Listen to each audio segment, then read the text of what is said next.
Government இங்கே என்ன பண்ணுறாங்கன்றதில்ல. பினராயி விஜயன் தான் டைரெக்டாக வரணும் போல். அவங்க என்ன பண்ணுறாங்கன்னு தெரியல. ஃபுட்டு ஒன்றும் இல்லையே, ഫുഡ് ഒന്നുമില്ല, എല്ലാ കടയും ക്ലോസ്ഡ്. എങ്ക ഫുഡ് കിടക്കും? ടീ കൂടെ കുടിക്കില്ല. ഞങ്ങളെ പൈസ ഞങ്ങളോട് ഇത്ര ചെയ്യാൻ പറ്റുമല്ലേ? എത്ര പെണ്ണുങ്ങൾ കുട്ടികൾ ഇവിടെ നിൽക്കുന്ന സായിമാര് ഇവിടെ തോന്നിയാത്ത ഇവിടെ നടക്കൂല. ജില്ലകൾ എറിഞ്ഞ് ഞങ്ങൾ പൊട്ടിക്കും. സർക്കാരിന്റെ വരെ മകരയിൽ വേണ്ടിയില്ല. 1.5 മണിക്കൂർ കുട്ടികൾ വെച്ചാൽ ഇരുന്നിട്ട് പറയാം എന്ത് തേങ്ങ ഇവിടെ ഉണ്ടാക്കിച്ചവരെ.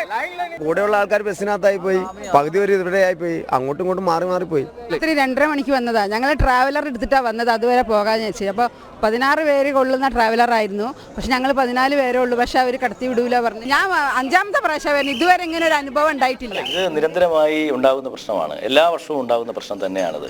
അപ്പോൾ മുൻകാലങ്ങളിൽ നിന്നും ഇപ്പോൾ എന്ത് സംഭവിച്ചു എന്ന് ചോദിച്ചാൽ, ഒന്ന് മുൻകാലങ്ങളിൽ നിന്ന് വ്യത്യസ്തമായി പിന്നെ മാളികപ്പുറങ്ങൾ, നമ്മുടെ 5 വയസ്സിനും 10 വയസ്സിനും ഇടയിലുള്ള മാളികപ്പുറങ്ങൾ ഒരുപാട് അങ്ങോട്ടേക്ക് വരുന്നു. അഭൂതപൂർവമായ ഒരു വർധന വന്നിട്ടുണ്ട്.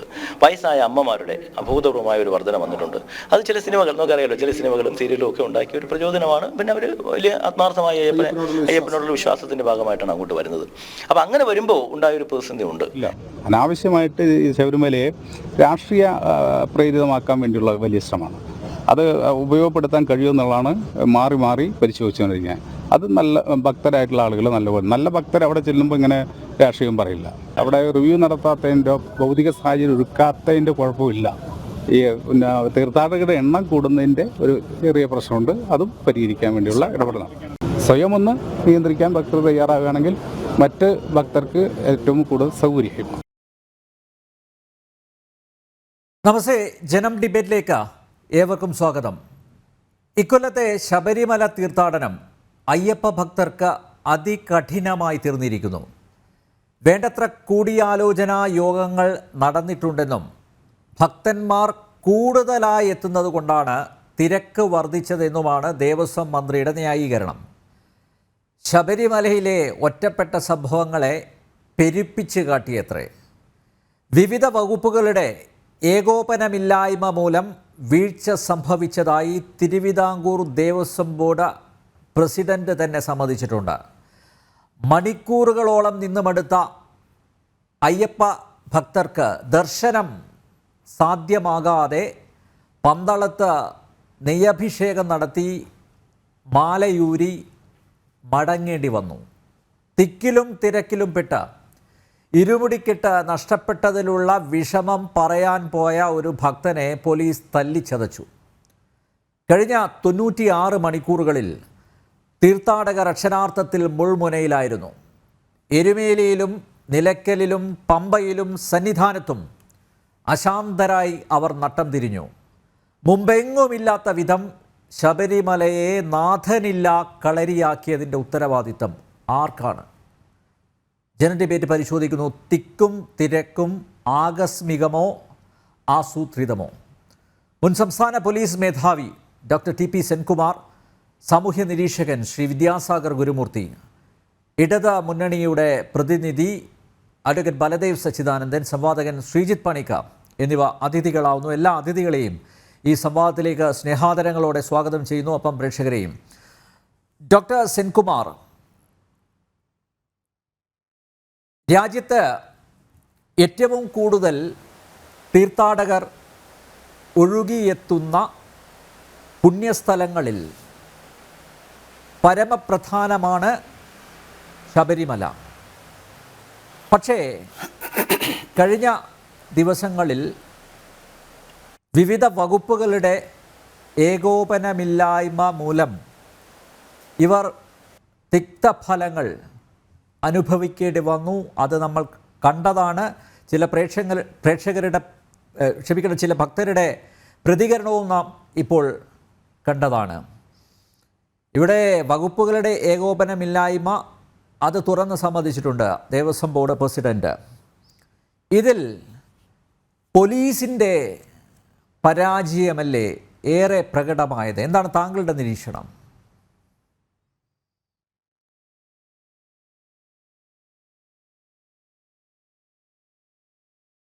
ഈ വർഷത്തെ ശബരിമല തീർത്ഥാടനം തുടങ്ങി 3 ആഴ്ചയോളം കാര്യമായ പ്രശ്നങ്ങളൊന്നുമില്ലാതെയാണ് തീർത്ഥാടനം മുന്നോട്ട് പോയിരുന്നത്. അതിനുശേഷം കഴിഞ്ഞ കുറച്ച് ദിവസങ്ങളായിട്ടാണ് ഈ പ്രശ്നങ്ങളെല്ലാം ഉടലെടുത്തിട്ടുള്ളത്. ഈ ശബരിമലയിൽ വരുന്ന ഭക്തജനങ്ങളുടെ എണ്ണം ഓരോ വർഷവും വർദ്ധിക്കുന്നുണ്ട്.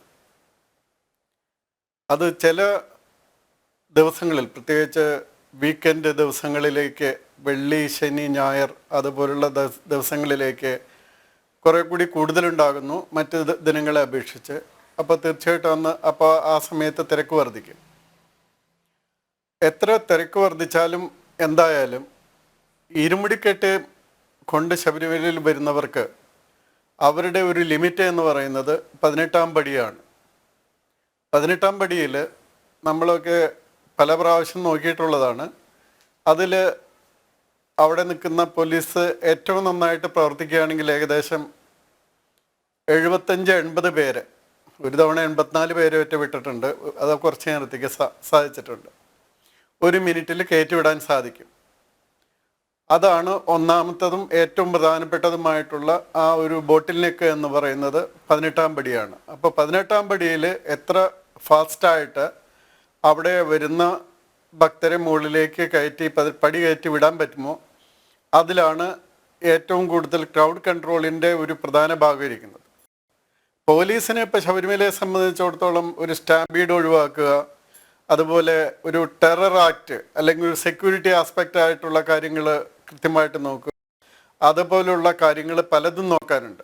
അപ്പോൾ അതിൽ ഏറ്റവും പ്രധാനപ്പെട്ട ഒരു ഭാഗമായിട്ട് വരുന്നത് ഈ 18-ാം പടിയിലുള്ള ഈ ഭക്തജനങ്ങളുടെ പടി ചവിട്ടുന്ന സമയമാണ്. അപ്പോൾ അതൊരു 75ഓളം പേരെ നിർത്തിയാൽ മാത്രമേ ഏകദേശം ഒരു 80,000 85,000 അടുത്ത് വെച്ച് ഒരു ദിവസം 18 മണിക്കൂറോളം നിൽക്കുകയാണെങ്കിൽ 18 മണിക്കൂറിനുള്ളിൽ മുകളിലേക്ക്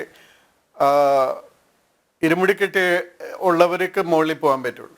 ഇരുമുടിക്കെട്ടില്ലാത്ത കുറച്ച് പേര് വരുന്നുണ്ട്. അവർ ഇവിടെ മറ്റ് നടകൾ വഴി വന്ന്, അല്ലെങ്കിൽ അതിൽ കുറേ പേര് ഒഫീഷ്യൽസൊക്കെ ആയിരിക്കും. അപ്പോൾ അങ്ങനെ വരുന്നവർ നേരെ പോയിക്കോളും. പക്ഷേ പ്രധാനപ്പെട്ട ഭാഗം എന്ന് പറയുന്നത് 18-ാം പടിയാണ്. അപ്പോൾ ആ 18-ാം പടിയിൽ ഈ പറയുന്ന 5, 10, 20, 25 പേരുടെ കയറ്റം കുറഞ്ഞാൽ അതനുസരിച്ച് താഴ്ത്തുനിന്ന് വരുന്നത് വളരെ ബുദ്ധിമുട്ടിലാകും. അപ്പോൾ പോലീസ് സാധാരണ ചെയ്യുന്നത് അവിടെ നമ്മുടെ 18-ാം പടിക്ക് മാത്രമായിട്ടൊരു സർക്കിൾ ഇൻസ്പെക്ടർ ഉണ്ട്. അതിൻ്റെ കീഴിൽ അവിടെ എല്ലാ പടികളിലും പോലീസ് ഉദ്യോഗസ്ഥർ ഉണ്ടാകും. അപ്പോൾ അവർക്ക് ഒരു ചിലപ്പോൾ അരമണിക്കൂർ ഉണ്ടാകും, ചിലപ്പോൾ 15 മിനിറ്റ് ഉണ്ടാകും. അതിനിടയ്ക്ക് അവർക്ക് അത്ര നേരം അവിടെ ഉണ്ടാകുള്ളൂ. കാരണം അത് വളരെ ടയർസമായിട്ടുള്ള ഒരു ജോലിയാണ്. അവരിപ്പോൾ ഇവരെ മുകളിലേക്ക് കയറ്റിവിടുന്നു, പരമാവധി വേഗത്തിൽ കയറ്റിവിടുന്നു. അപ്പോൾ അത് കഴിഞ്ഞിട്ട് അവർക്ക് അടുത്ത ഷിഫ്റ്റ് വരുന്നു. അടുത്ത ഷിഫ്റ്റ് വരുന്നു. അത് എല്ലാവരെയും ഒരുമിച്ചല്ല ഷിഫ്റ്റ് ചേഞ്ച് ചെയ്യുന്നു. കുറച്ച് പേരെ മാത്രമായിട്ടാണ് ഷിഫ്റ്റ് ചേഞ്ച് ചെയ്യുന്നത്. അങ്ങനെ മുകളിലേക്ക് കയറ്റി വിടുന്ന ആൾക്കാരെ മുഴുവൻ പോകുന്നതനുസരിച്ച് താഴെയുന്ന ആൾക്കാർക്ക് കയറി വരാൻ സാധിക്കും. അപ്പോൾ ഇതനുസരിച്ചാണ് ക്രൗഡിൻ്റെ താഴെ നിന്നും നിരക്കുളത്ത് നിന്നും പിന്നീട് പമ്പയിൽ നിന്നും പിന്നീട് നിരക്കലിൽ നിന്നും ഒക്കെ കൺട്രോൾ ചെയ്ത് വിട്ടുകൊണ്ടിരിക്കുന്നത്. അപ്പോൾ ഇതിലേതെങ്കിലും വിധത്തിലൊരു പെശക് പറ്റി മുകളിലേക്ക് കയറ്റിവിടുന്നതിൻ്റെ എണ്ണം കുറയുകയാണെങ്കിൽ തീർച്ചയായിട്ടും അതിൻ്റെ ഇമ്പാക്റ്റ് മുഴുവൻ താഴോട്ട് വന്നുകൊണ്ടിരിക്കും. രണ്ടാമത്തെ കാര്യമുള്ളത്, ഈ ദർശനം കഴിഞ്ഞ് വരുന്നവർ അവിടെ തന്നെ ചുറ്റിത്തിരിയാതെ തിരികെ പോകുന്നു എന്ന് എൻഷുർ ചെയ്യുക എന്നുള്ളൊരു കാര്യമുണ്ട്. ആ തിരികെ പോകുന്നത് എൻഷുർ ചെയ്താൽ മാത്രമേ മുകളിലേക്ക് വരുമ്പോൾ അങ്ങനെ ആൾക്കാർക്ക് എല്ലാവർക്കും വന്ന് നിൽക്കാൻ സാധിക്കുകയുള്ളൂ. ഇപ്പോൾ അതുപോലെ രാത്രി 11 മണി മുതൽ കാലത്ത് 3 മണി വരെ ഉള്ള സമയം നട അടച്ചിരിക്കുന്ന സമയമാണ്. ആ നട അടച്ചിരിക്കുന്ന സമയത്തും സാധാരണ നിലയിൽ ചെയ്യുന്നത് പോലെ തന്നെ ഈ 18-ാം പടിയിൽ നിന്നുള്ള ആൾക്കാരെ മുകളിലേക്ക് ഫ്ലൈ ഓവറിലേക്ക് കടത്തി വിട്ടുകൊണ്ടിരിക്കും. അങ്ങനെ ഫ്ലൈ ഓവർ ഫുള്ളാകും. കാലത്ത് നട തുറക്കുന്ന സമയത്ത് തന്നെ അവർ വന്ന് തുറന്ന് നിർമ്മാല്യം തൊഴുത് അതല്ലെങ്കിൽ ബാക്കി അതിൻ്റെ പുറകെ വന്ന് എല്ലാ അവരുടെ ദർശനം കഴിഞ്ഞ് അവർ തിരിച്ചു പോകുകയാണ് ചെയ്യുന്നത്. ഈ ഫ്ലോ സ്മൂത്തായിക്കൊണ്ട് ഇരിക്കുക എന്നുള്ളതാണ് പോലീസിനെ സംബന്ധിച്ചിടത്തോളം എൻഷുർ ചെയ്യേണ്ട കാര്യം. അപ്പോൾ ഇതിന് വേണ്ടി വരുന്നത് പ്രധാനമായിട്ടും 18-ാം പടിയിലും പിന്നെ ബാക്കിയുള്ള സ്ഥലങ്ങളിലൊക്കെ ഇപ്പോൾ സെക്യൂരിറ്റി ചെക്ക് ചെയ്യുന്ന സ്ഥലങ്ങളുണ്ട്. ഇപ്പോൾ ഒരാൾ നാളികേരത്തിന് പകരം ബോംബ് കൊണ്ടുവന്നാൽ അതും വലിയ പ്രശ്നമായിരിക്കും. അപ്പോൾ അങ്ങനെ സെക്യൂരിറ്റി ചെക്ക് ചെയ്യുന്ന സ്ഥലങ്ങളുണ്ട്. അപ്പോൾ അതുപോലെ ഇവിടെ നടയുടെ ഇപ്പോൾ സാങ്ക്ടൺ സാനിറ്റോറിയത്തിൻ്റെ മുമ്പിൽ ഏകദേശം 1 മിനിറ്റിൽ 120 പേരിൽ കൂടുതൽ പോകാൻ പറ്റില്ല. അപ്പോൾ അവിടെ കൂട്ടം കൂടാതെ അവിടെ കടത്തിവിടേണ്ട ആവശ്യമുണ്ട്. അങ്ങനെയുള്ള കാര്യങ്ങൾ നോക്കുന്നുണ്ട്. അതും കഴിഞ്ഞതിന് ശേഷം അവിടെ നെയ്യഭിഷേകമൊക്കെ കഴിച്ച് അവർ അവരുടെ അഭിഷേക സാധനങ്ങളൊക്കെ വാങ്ങി തിരിച്ചു പോകുന്ന ആ സമയത്ത് കൂടുതൽ സമയമെടുക്കാതെ തിരിച്ചു പോകാൻ അവരെ വിടേണ്ട സംവിധാനങ്ങൾ ഒരുക്കേണ്ടതുണ്ട്. എനിക്ക് തോന്നുന്നത് കഴിഞ്ഞ കുറച്ച് ദിവസങ്ങളായിട്ട് അവിടെ വരുന്ന ഈ 18-ാം പടിയിൽ നിന്ന് കയറുന്ന ആൾക്കാരുടെ എണ്ണം കുറഞ്ഞിട്ടുണ്ടെന്നാണ് എനിക്ക് റിപ്പോർട്ടുകളിൽ നിന്ന് മനസ്സിലാകുന്നത്. അപ്പോൾ അങ്ങനെ കുറയുകയാണെങ്കിൽ അതിൻ്റെ ഇമ്പാക്റ്റ് എല്ലായിടത്തും ഉണ്ടാകും. ആ ഇമ്പാക്റ്റിന് ഉണ്ടാകുന്ന സമയത്ത് അതിനെ കുറച്ചൊക്കെ സാധാരണ കൂടുതൽ ഭക്തന്മാർ വരുന്ന സമയത്ത് അത് ഉണ്ടാകുന്നതാണ്. 4-5 മണിക്കൂർ ക്യൂ ഒക്കെ ഉണ്ടാകുന്നതാണ്. പക്ഷേ ഇത്തവണ അത് ഒക്കെ എക്സീഡ് ചെയ്ത് 1 ദിവസം 1.5 ദിവസത്തേക്കും പിന്നെ അനിശ്ചിതമായിട്ട് പോയി. അതോടൊപ്പം ഇപ്പം നിലയ്ക്കലുള്ള സംവിധാനവും കുറേയൊക്കെ പാളുന്നു എന്ന് വെച്ചാൽ അവിടെ ഇതുവരെയായിട്ടും ആ 250 ഏക്കർ സ്ഥലവും മുഴുവൻ ഉപയോഗിച്ചിട്ട് പാർക്കിംഗ് ഉണ്ടാക്കുവാനും ആ പാർക്കിങ്ങിൻ്റെ സ്ഥലത്ത് എല്ലാവർക്കുമുള്ള ഫെസിലിറ്റീസ് ഉണ്ടാക്കുവാനും സാധിച്ചിട്ടില്ല എന്നുള്ളതാണ്. ഈ ഉന്നതാധികാര സമിതിയൊക്കെ ഉണ്ട്. ഉന്നതാധികാര സമിതി കൊടുക്കുന്ന നിർദ്ദേശങ്ങൾ എന്തൊക്കെയാണ്, ആ നിർദ്ദേശങ്ങളനുസരിച്ച് എന്തൊക്കെ ചെയ്യാൻ സാധിച്ചു എന്നുള്ളത് അത് ശരിക്കും ചോദിക്കേണ്ട ഒരു കാര്യം തന്നെയാണ്. അടുത്തത് ഈ ബസ് സർവീസ്, പമ്പയിൽ നിന്നും നിലയ്ക്കൽ നിന്നുള്ള ബസ് സർവീസ് KSRTC ക്ഷീണിച്ചതോടുകൂടി ആ ക്ഷീണം ശബരിമലയിലും കാര്യമായി ബാധിച്ചു എന്ന് വേണം നമുക്ക് മനസ്സിലാക്കാനായിട്ട്. അതുകൊണ്ടാണ് അതല്ലെങ്കിൽ പമ്പ നിലയ്ക്കൽ സർവീസ് അവർക്ക് ഏറ്റവും ലാഭകരമായിട്ടുള്ളൊരു സർവീസാണ്. ഞാൻ KSRTCയുടെ MD ആയിരുന്ന ആളാണ്. MD എന്ന നിലയ്ക്ക് തന്നെ ശബരിമലയിൽ നമ്മൾ പോയിട്ടുള്ളതാണ് പല പ്രാവശ്യം, 4 പ്രാവശ്യമെങ്കിലും. അപ്പോൾ ആ സമയത്താണ് നമുക്ക് ഏറ്റവും അധികം അവിടെ നിന്ന് പൈസ കിട്ടുന്ന ഒരു സമയമാണ് ശബരിമല സർവീസ് നടത്തുന്ന സമയം. പക്ഷേ KSRTCയെ പൊതുവെ ബാധിച്ചിരിക്കുന്ന പുതിയ ബസ്സുകളില്ലാത്തത്, അതുപോലെ കൂടുതൽ ബസ്സുകളില്ലാത്തത്, അങ്ങനെയുള്ള കാര്യങ്ങളെല്ലാം അത് ബാധിച്ചു. അപ്പോൾ അത് അവിടെയെല്ലാം ബാധിച്ചു. മറ്റൊരു കാര്യം എനിക്ക് തോന്നുന്നത്, നമ്മൾ അവിടെ ഉണ്ടായിരുന്ന 2-3 സേവാ സംഘങ്ങൾ, ശബരിമല അയ്യപ്പ സേവാ സംഘം, അതുപോലുള്ള അങ്ങനെയുള്ള അയ്യപ്പ സേവാ സംഘങ്ങളുടെ സാന്നിധ്യം ഇല്ലാതായി. അതോടുകൂടി അവിടെ വന്നത് മുഴുവൻ ഡെയിലി വേജസിലെടുത്തിരിക്കുന്ന ആൾക്കാരാണ് എന്നാണ് പറയുന്നത്. ഈ ഡെയിലി വേജസിൽ വന്നിരിക്കുന്നവർ ഏത് തരം ആൾക്കാരാണ്, അവർ എന്ത് രീതിയിലാണ് ജോലി ചെയ്യുന്നതെന്നും ഒന്നും എൻഷുർ ചെയ്യാൻ സാധിക്കാത്ത, അത് കാരണം അതാരെ 10-2000 പേരെ ഡെയിലി ബേസിൽ ആളെടുത്താൽ എവിടെ നിന്നാണ് ഇപ്പോൾ ആൾ വരുന്നതെന്ന് നമുക്കറിയാവുന്നതേ ഉള്ളൂ. അപ്പോൾ അവർക്ക് ഒരു ഡിവോട്ടിക്കുള്ള മറ്റതെങ്ങനെയെന്ന് വെച്ചാൽ ഇതൊരു തൻ്റെ ഈ അയ്യപ്പനോടുള്ള സേവനം, അയ്യപ്പ ഭക്തരിൽ കാണിക്കുന്ന ആ ഒരു സേവനത്തിൻ്റെ ഗുണം അവിടെ ഉണ്ടായിരുന്നു, അതെല്ലാം ഇല്ലാതായി. അപ്പം അത് അങ്ങനെയുള്ള കുറേ പ്രശ്നങ്ങളുണ്ട്. അപ്പോൾ അതോടുകൂടി വെള്ളം കൊടുക്കാനും ബാക്കിയുള്ള കാര്യങ്ങൾക്കുള്ള സംവിധാനങ്ങളെല്ലാം ഇല്ലാതായി. ഇങ്ങനെയാണ് ഉണ്ടായിരിക്കുന്നത്. ഇതിന് ഒരു കാര്യം എനിക്ക് തോന്നുന്നത്, ഇതേ സമയത്ത് തന്നെ നവകേരള സദസ്സ് നടക്കുന്നതുകൊണ്ട് അവിടെ ഈ കരിങ്കൊടിയും ഒക്കെ ഉള്ള ഇതുണ്ടാകുന്നതുകൊണ്ട് പോലീസിൻ്റെ, എനിക്ക് സീനിയർ ഓഫീസേഴ്സിൻ്റെ കുറേ ശ്രദ്ധ ഒരുപക്ഷെ ശബരിമലയിൽ നിന്നും അതിലേക്ക് മാറിപ്പോയിട്ടുണ്ടാകും. അല്ലെങ്കിൽ ഇപ്പോഴത്തെ സിസ്റ്റം അനുസരിച്ച് ഇവിടെ തിരുവനന്തപുരത്തേക്ക് ഇരിക്കുന്നവർക്കൊക്കെ എല്ലാവർക്കും കൃത്യമായിട്ട് കാണാവുന്നതാണ് ശബരിമലയിൽ 18-ാം പടിയിൽ എന്ന് നടക്കുന്നു, അവിടെ എത്ര പേർക്ക് ഏകദേശം കയറി പോകാൻ പറ്റുന്നുണ്ട്, അവിടെ തിക്കും തിരക്കും ഉണ്ടാകുന്നുണ്ടോ, മരക്കൂട്ടത്ത് തിക്കും തിരക്കും ഉണ്ടാകുന്നുണ്ടോ, പമ്പയിൽ തിക്കും തിരക്കും ഉണ്ടാകുന്നുണ്ടോ, ഇതൊന്നും ഇപ്പോൾ ശബരിമലയിൽ പോകണ്ട. ഇതെല്ലാം നമ്മുടെ ഇവിടെ ഇരുന്നുള്ള ഓഫീസുകളിൽ ഇരുന്ന് തന്നെ കാണാം. അപ്പോൾ അതനുസരിച്ച് നിർദ്ദേശം കൊടുക്കുവാനായിട്ടും അതിന് പറ്റാത്ത ഉദ്യോഗസ്ഥന്മാരാണ് അവിടെ ഉള്ളതെങ്കിൽ അവരെ മാറ്റുവാനുമായിട്ട് ഉടൻ നടപടി എടുക്കേണ്ടതാണ് ആയിരുന്നു. അത് നടന്നില്ല. ഇതൊക്കെയാണ് ഇപ്പോൾ സംഭവിച്ചതായിട്ട് എനിക്ക് റിപ്പോർട്ടുകളിൽ നിന്നും മാധ്യമങ്ങളിൽ നിന്നും മനസ്സിലാകുന്നത്. യെസ്, അഡ്വക്കേറ്റ് ബലദേവ, കൂടിയാലോചനാ യോഗങ്ങൾ നടന്നിട്ടുണ്ട്. അതിൻ്റെ കണക്കൊക്കെ ദേവസ്വം മന്ത്രി കെ രാധാകൃഷ്ണൻ പറയുകയുണ്ടായി. തിരക്ക് വർദ്ധിക്കാൻ കാരണം ആളുകൾ കൂടുതൽ എത്തുന്നത് എന്നും അദ്ദേഹം പറയുകയുണ്ടായി. ഇവിടെ നേരത്തെ സെൻകുമാർ സാർ ചൂണ്ടിക്കാണിച്ചതുപോലെ മുമ്പെങ്ങുമില്ലാത്ത വിധത്തിലുള്ള ഒരു ഏകോപനമില്ലായ്മ ആണ് അവിടെ ഉണ്ടായത്. അത് ദേവസ്വം ബോർഡ് തുറന്ന് സമ്മതിക്കുന്നു. ഇന്ന് മന്ത്രിക്ക് തന്നെ നേരിട്ട് ബോധ്യപ്പെട്ടു. അതായത് നിലയ്ക്കലിൽ ബസ് പിടിച്ചു വയ്ക്കുന്നു. എന്തിനാണ് ബസ് പിടിച്ചു വയ്ക്കുന്നത് എന്ന് പോലീസുകാരോട് അദ്ദേഹം കയർത്ത് ചോദിക്കുകയും ചെയ്തു. അപ്പോൾ സ്വാഭാവികമായി എന്തൊക്കെയോ പ്രശ്നങ്ങൾ അവിടെ ഉണ്ടായിട്ടുണ്ട്. അത് തുറന്ന് സമ്മതിക്കുന്നതിന് പകരം രാഷ്ട്രീയ പ്രേരിതമാണ് ഇതൊക്കെ എന്നൊരു പ്രസ്താവന മന്ത്രിയുടെ ഭാഗത്ത് നിന്ന് ഉണ്ടായി.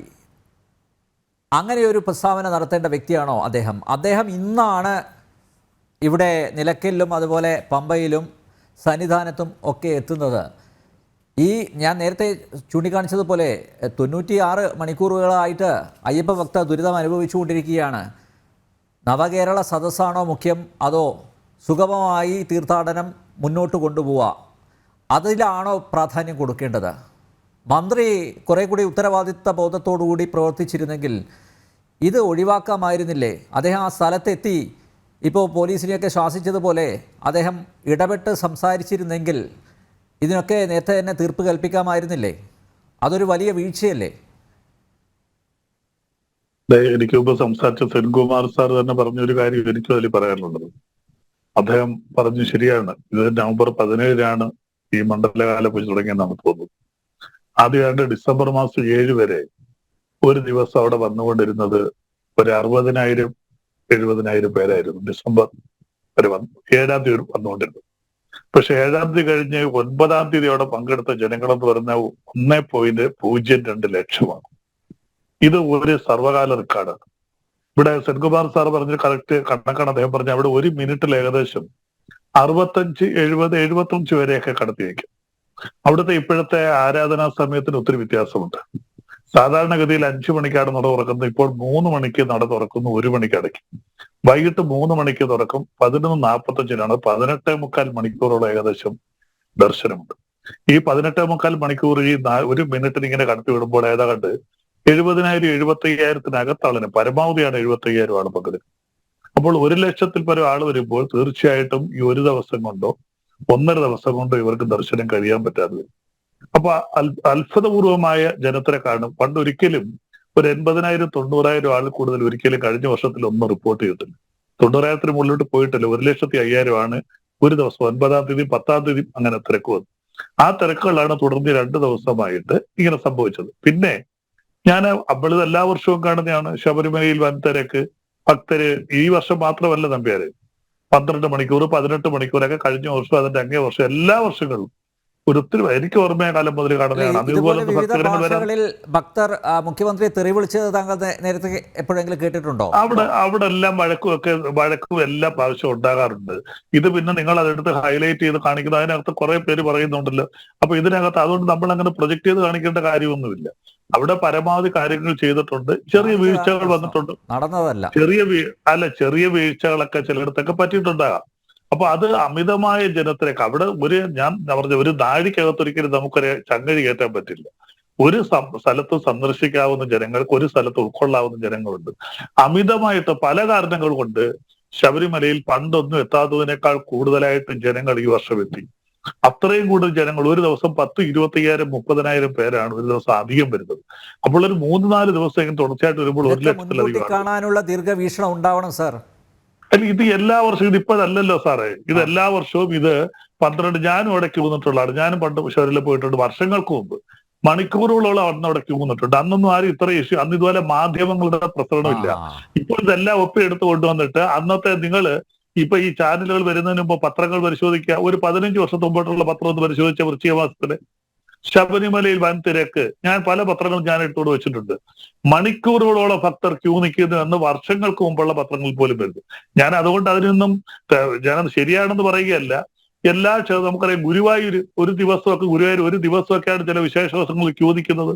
പക്ഷെ ശബരിമല അതിൽ ഒരുപാട് മാറി എന്ന് പറഞ്ഞാൽ പണ്ട് വൃശ്ചിക മാസത്തിൽ മാത്രമായിരുന്നു പണ്ടെന്നേന്ന് ഒരു തമിഴ്നാട്ടിൽ നിന്ന് വന്ന ഒരു തീർത്ഥാടകൻ ചോദിക്കണമെങ്കിൽ മാത്രമല്ല മണിക്കൂറുകളോളം ഭക്ഷണമില്ല, വെള്ളമില്ല. അല്ല, ഇത് ചോദിക്കാൻ അവർക്കൊന്നും ഒരു അവകാശമില്ല. കാര്യം തമിഴ്നാട്ടിൽ സെൻകുമാർ സാറിനൊക്കെ അറിയാം. പളനിയിലൊക്കെ ഞാൻ പോയിട്ടുണ്ട്. അവിടെ വഴുതികളെ നിന്ന് ഈ പറയുന്നമാര് ചെല്ലുന്ന ഓരോ ഭക്തരുടെ കയ്യിൽ നിന്ന് കാശ് വാങ്ങിക്കുക.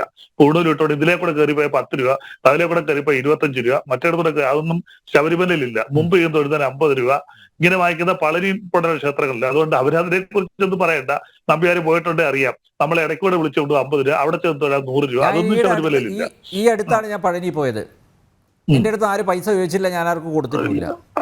അപ്പൊ നമ്പ്യാർ തരത്തിലുള്ള ഒരു കഥ ബോധ്യം വന്ന് കാണും. ഞാൻ 2 വർഷത്തിന് മുമ്പ് പോയപ്പം നിരന്ന് നിന്ന് പൈസ ചോദിക്കുമായിരുന്നു. അത് അവിടെ പറയാം, അവിടുത്തെ ഒരു സിസ്റ്റമാണ്. ഈ ലോകത്തെങ്ങും ഇല്ല അങ്ങനെ നിരന്ന് നിന്ന് ഇപ്പൊ ഉടലും ഇട്ടുകൊണ്ട് കൈ വെച്ചിട്ട്. കേരളത്തിലെ ബ്രാഹ്മണർക്കൊന്നും ആ രീതിയിലുള്ള പരിപാടികളില്ല. അപ്പൊ അവിടെ ഇതാണ് അവിടെ ഒരു പരിപാടി. അത് പോട്ടെ, അപ്പൊ അവരെ നമ്മൾ ഓപിക്കൊന്നും വേണ്ട. അതിനകത്തൊക്കെ അങ്ങനെയുള്ള ഒരു പരിപാടി ശബരിമലയിലില്ല. അതിലേക്കൂടെ കയറ്റി വിടാൻ ഇതിലേക്കൂടെ കയറ്റി വിടാൻ ഇടയ്ക്ക് നിന്ന് ഈ പൂജാരികൾ തന്നെ അക്യൂര് വായിക്കുന്ന അവരും രാഷ്ട്രീയ പ്രേരിതമായിട്ടാണോ മുഖ്യമന്ത്രിയെ തെറി വിളിച്ചതാണോ? അല്ല, അവർക്ക് ഇത് ഇന്നൊന്നും അല്ല നമ്പ്യാരെ, വർഷങ്ങളായിട്ടുള്ളതാണ്. ഇപ്പൊ നിങ്ങൾ അവിടെ കൊണ്ടുവന്ന് ചാനൽ കൊണ്ടുവച്ച് അതിനകത്ത് ഒരെണ്ണം പിടിച്ചെടുത്തിട്ട് ഇതാണ് ശരിയെന്ന് പറഞ്ഞാൽ നമുക്ക് അങ്ങനെ അംഗീകരിക്കാൻ പറ്റുമോ? ഇതിലൊന്നും അല്ല ശരിയാണ്. അവിടെ ഞാൻ പറഞ്ഞല്ലോ, ചെറിയ കുഴപ്പങ്ങൾ സംഭവിച്ചിട്ടുണ്ട്. അത് സംഭവിച്ചത് നേരത്തെ സെൻകുമാർ സാർ പറഞ്ഞതുപോലെ പ്രതീക്ഷിച്ചതിനേക്കാൾ മടങ്ങ് ഏകദേശം 50% കൂടുതലാണ് ഭക്തര് ഓരോ ദിവസവും വന്നുകൊണ്ടിരുന്നത്.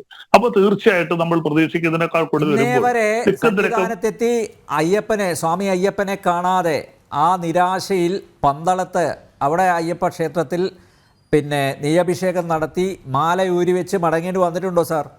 അത് ഏതെങ്കിലും ഒരു പത്രത്തിൽ കണ്ടിട്ടുണ്ടോ താങ്കൾ? അത് ഞാൻ പറഞ്ഞല്ലോ, അത്രയും കൂടുതൽ തിരക്ക് വരുമ്പോൾ അങ്ങനെ സംഭവിക്കാം. ഇല്ല, അത്രയും കൂടുതൽ തിരക്ക് വരുമ്പോൾ ഇതുവരെ അത് നടക്കാത്തതിന്റെ കാരണം എന്താ? സന്നിധാനത്ത് മല ചവിട്ടാൻ വരുന്ന തീർത്ഥാടകർ ഭക്തന്മാർ അയ്യപ്പനെ കാണാതെ പന്തളത്ത് നെയ്യഭിഷേകവും നടത്തി മാല ഉരി വെച്ച് പോയത് ഞാൻ ആദ്യമായിട്ടാണ് കേൾക്കുന്നത്. അതിനും ഇത്രയും ഭക്തർ വന്നിട്ടില്ല. പണ്ട് സംഭവിക്കാത്ത പലതും അല്ലേ നമ്പ്യാർ ഇപ്പൊ സംഭവിച്ചുകൊണ്ടിരിക്കുന്നത്. നമ്മൾ പ്രതീക്ഷിക്കാത്ത എന്തെല്ലാം കാര്യങ്ങൾ സംഭവിച്ചുകൊണ്ടിരിക്കുന്നു. നവകേരളമാണല്ലോ, എല്ലാം ഇങ്ങനെ കേരളത്തിൽ മാത്രമല്ല, ഭാരതം മൊത്തത്തിൽ ഇങ്ങനെ പലതും മാറിക്കൊണ്ടിരിക്കും. ലോകം മൊത്തം മാറിക്കൊണ്ടിരിക്കുകയല്ലേ. നമ്മൾ പ്രതീക്ഷിക്കാത്ത എന്തെല്ലാം സംഭവങ്ങൾ നടക്കുന്നു. ഇന്നലെ വരെ സംഭവിച്ചതല്ല ഇന്ന് നടക്കുന്നത്. അപ്പൊ തീർച്ചയായിട്ടും ഇങ്ങനെ അവിചാരിതമായി ഞാൻ തുടക്കത്തിൽ പറഞ്ഞല്ലോ, വീഴ്ചകൾ ഉണ്ടായിട്ടുണ്ടാകാം. പക്ഷെ ആ വീഴ്ചകളെ ഇത്ര കണ്ട് പെരുപ്പിച്ച് കാണിക്കത്തക്ക സംഭവങ്ങളൊന്നും അവിടെ ഇല്ല. എല്ലാ വർഷങ്ങളിലും എനിക്ക് ഓർമ്മയായ കാലം മുതല് കാണുന്നതാണ് ഇങ്ങനെ ശബരിമലയിൽ അത്ഭുതമായ തിരക്ക്. മണിക്കൂർ 12 മണിക്കൂർ 18 മണിക്കൂർ എന്നൊക്കെ പല പത്രങ്ങൾ, നമ്പ്യാറിന്റെ പല പത്രങ്ങൾ, അന്ന് TV ഒന്നും ഇല്ല, പത്രങ്ങൾ പരിശോധിക്കും. ഒരു 10-15 വർഷം മുമ്പുള്ള പത്രങ്ങൾ പരിശോധിക്കും. അവിടെയൊക്കെ കിടപ്പുണ്ട് 10-12 മണിക്കൂറൊക്കെ അയ്യപ്പന്മാർ അവിടെ ക്യൂ നിൽക്കുന്നത്. ഇപ്പൊ വീണ്ടും ഭക്തരുടെ എണ്ണം കൂടി. ഓരോ വർഷം അന്ന് അവിടെ 1 ലക്ഷം ഭക്തർ വരുമായിരുന്നു. അവിടെ ഇതിന്റെ 10-11 ഭക്തർ 10-15 വർഷം വരത്തില്ലായിരുന്നു. ഇപ്പൊ കഴിഞ്ഞ കുറെ വർഷങ്ങളായിട്ടാണ് ഈ ഭക്തരുടെ എണ്ണം ഇത്ര കണ്ട് കൂടിയത്. കൂടുമ്പോൾ സ്വാഭാവിക തിരക്കുണ്ടാകാം. അതിനകത്ത് ചെറിയ പാളിച്ചകൾ പറ്റിയിട്ടുണ്ട്, അത് ഞാൻ അംഗീകരിക്കുന്നു. അപ്പൊ ആ പാളിച്ചകൾ അങ്ങനെ പ്രൊജക്ട് ചെയ്ത് കാണിച്ചുകൊണ്ട് ഇത് മൊത്തം ഒരു മിഷനറിയുടെ ബ്രേക്ക് ഡൗൺ ആണെന്ന് പറഞ്ഞാൽ അത് അംഗീകരിക്കാൻ പറ്റും. മാധ്യമങ്ങൾ റിപ്പോർട്ട് ചെയ്തില്ലെങ്കിൽ അവിടെ വല്ലതുമൊക്കെ സംഭവിക്കുമായിരുന്നു, അനിഷ്ടകരമായി വല്ലതുമൊക്കെ സംഭവിക്കുമായിരുന്നു. മാധ്യമങ്ങൾ റിപ്പോർട്ട് ചെയ്തിരുന്നെങ്കിൽ മാധ്യമങ്ങൾ തക്ക സമയത്ത് ഇടപെട്ടതുകൊണ്ട് ഇന്നെങ്കിലും നമ്മുടെ പ്രിയപ്പെട്ട ദേവസ്വം മന്ത്രി അദ്ദേഹം അവിടെ വന്നല്ലോ, അത് തന്നെ വലിയ കാര്യം. ശരി, തിരിച്ചു വരാം ഇടവേളയ്ക്ക് ശേഷം.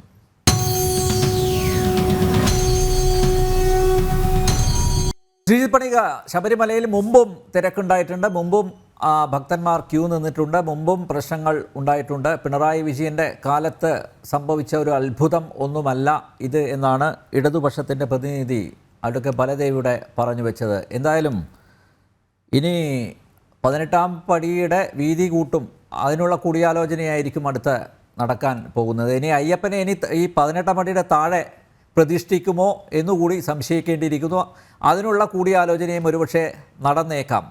ഇവിടെ വീഴ്ചകൾ സംഭവിച്ചിട്ടുണ്ട് എന്ന് പറയുന്നു, പക്ഷേ മാധ്യമങ്ങൾ പെരുപ്പിച്ച് കാണിച്ചതാണ് വലിയ പ്രശ്നമായിട്ട് ഇപ്പോൾ ഉയർത്തിക്കാട്ടുന്നത്. ശ്രീജിത്തെ, അല്ല നോക്കൂ, ഇതില് ഒരു സംഭവം ശരിയാണ്, ശ്രീ ബലദേവ് പറഞ്ഞത് ശരിയാണ്. പണ്ട് കാലത്ത് നമ്മൾ കേട്ടിട്ടുണ്ട് ഇതുപോലെ ശബരിമലയുമായി ബന്ധപ്പെട്ട് വലിയ ക്യൂ ആണ്, വലിയ തിരക്കാണ് എന്നൊക്കെ നമ്മൾ കേട്ടിട്ടുണ്ട്. അത് ശരി തന്നെയാണ്.